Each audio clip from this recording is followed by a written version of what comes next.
Okay guys, so coming into this March meeting, look back at January, policy unchanged, 60 billion until December 2017, rates also unchanged. This was totally expected and is what is expected today.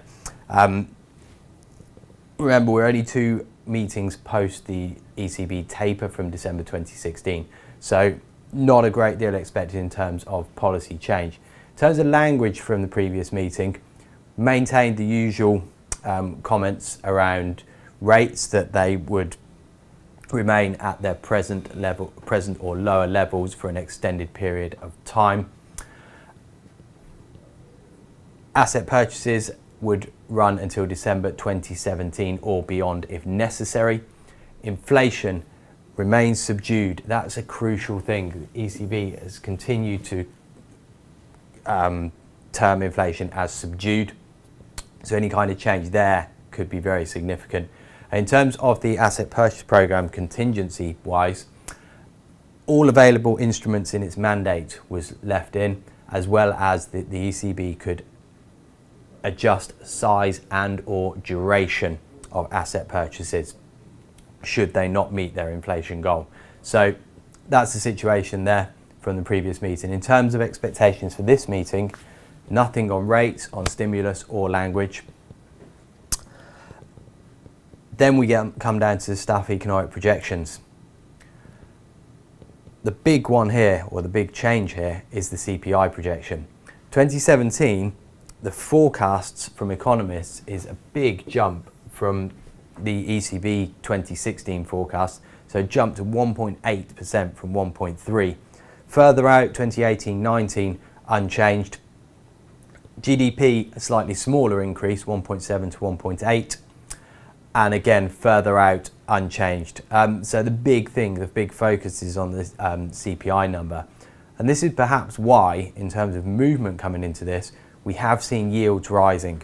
Yields are now at their highest levels of the year, so you've got to think to yourself, what is there that the ECB can do that is going to continue this increasing yield levels? It's going to have to be pretty hawkish, and it's going to have to sort of change the situation a little bit to really continue these moves. In terms of sources, we've had no sources, which is uncommon from the ECB. And one final thing is TLTROs are ending. So what's happened in the past, the ECB has continued TLTROs once they've ended. So that again could be an area of questioning for Mario Draghi.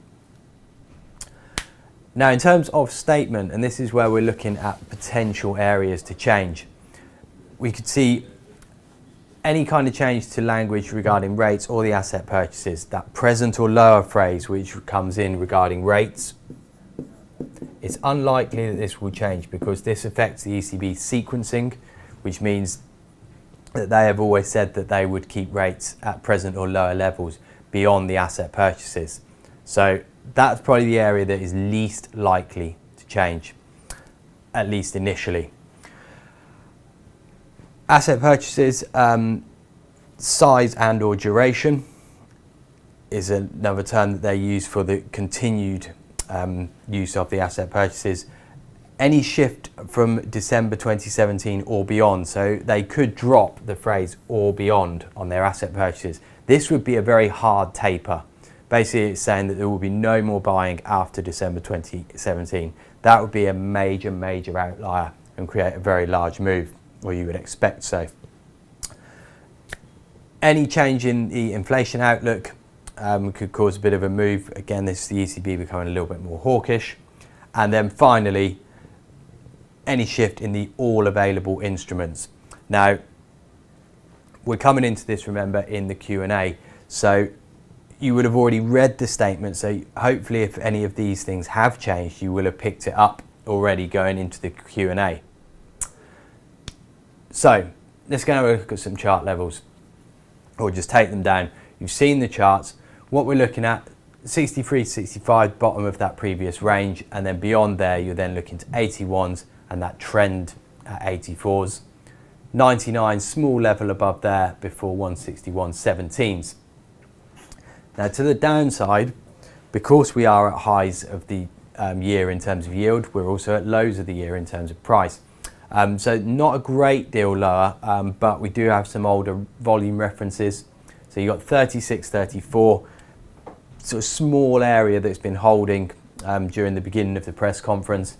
22, the low of the day, and then you've got those volume references down at, I've got it down on the chart at 97, but it's double O's to 95s really, 87s, and then a little LVN down at 80s.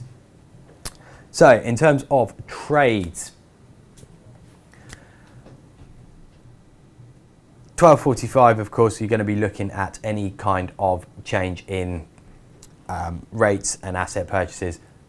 Nothing comes out, then you'd expect no change on the unchanged. And again, if this is the case in the statement, all unchanged, then still no real trade. You could see a little bit of movement and you might see a little bit more energy in the market, but no real directional trade.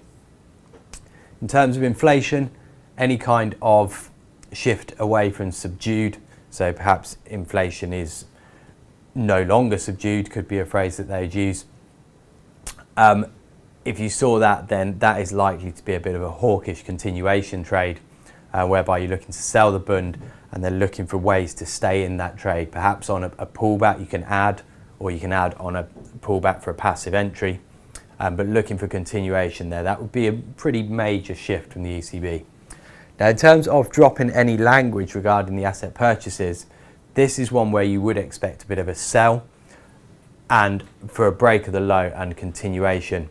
Now, which area they drop is going to influence it more or less, so that the severity of the drop is likely to be influenced by what changes. Two areas that are really going to change: any change in the size and or duration, or the or beyond reference. That would basically imply that asset purchases are over, and that I think is going to be, they're going to be the two biggest ones. All available instruments could be quite big, and then also the dropping of lower. So all available instruments and lower, perhaps the slightly lesser of the big changes, but still it is nonetheless going to cause some kind of movement, or should do at least. And then finally, any discussion of dropping the language. So this is where Draghi could be questioned: have you discussed changing any language? So watch out for this in questioning. Has he discussed anything? And also, have they actually dropped anything as well? Hopefully you will have sussed out whether they have or they have not dropped something from reading through those statements earlier on. Now, just to give you a little sense of where we are, this is what the market's looking like coming into the Q&A. We've had the 12:45 move just here. So this is on unchanged in rates, asset purchases, and you get a small skip up of 20 ticks in the bund. After that, you then get a quiet period until the beginning of the press conference, and not a great deal happening.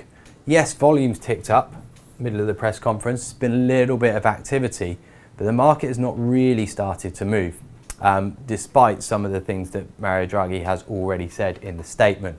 So it's down to the Q&A now, and that's where you're going to be coming in. So take a little note of where we are. 60s could be a little bit of a trigger point for a move higher. And then also you're looking towards these 36s and 30s if we are going to get a move lower. And that could be what triggers a move towards the lows of the day down at 22s. So that's the situation. It's now your chance to trade that press conference. Listen to what Draghi says in his answers. And then you can trade off that. All right, guys, best of luck.